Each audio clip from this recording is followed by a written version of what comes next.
I just finished watching Dungeons & Dragons. Here is my honest, spoiler-free review. After seeing the first poster, I was like, this is just gonna be cringy dialogue, goofy jokes, and the fandom is gonna come after the directors like Star Wars fans when you bring up the sequel trilogy. But holy hell, they actually nailed it. As soon as I saw the trailer with the graveyard scene, I was like, okay, I'll bite. I didn't.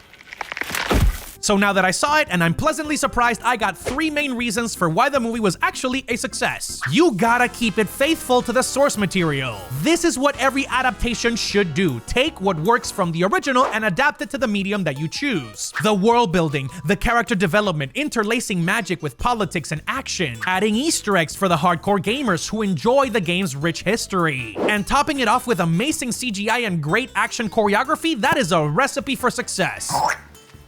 Nice. Of course, they told us from the beginning they were leaning into the humor. D&D campaigns are serious, but they're also really fun experiences. From the jump, they set up that this is going to be a fantasy action comedy, and that tone, which mirrors the excitement of playing through a D&D campaign, was mirrored throughout the entire project perfectly. Chris Pine and Michelle Rodriguez get you immediately interested in the world with their quirky, witty banter. And then as the party begins to form, you get interested in their backstories. This bad boy got everybody in my theater hooked quickly, and you know, it just builds chemistry, you know? This method of developing the characters from the inside out gets you interested in the entire flow and theme of the story. And as a result, you build an entertaining, intriguing world that leaves you wanting more. But the best part of all is that it reinvented the fantasy tropes that we know so far. The wholesome core of the story is centered around family. Just like Vin Diesel said, yes, it is all about family.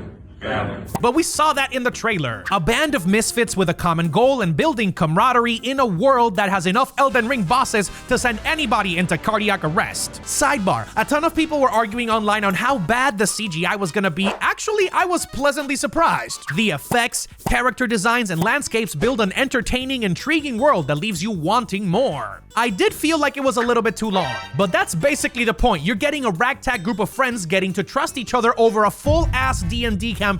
Besides that though, we didn't get as much as we should have from the main villain, and that's a topic for another video. This is everything the doctor ordered. I can't wait to see if they have a sequel. But overall, it was a solid watch. It gets the seal of approval and an A- from me.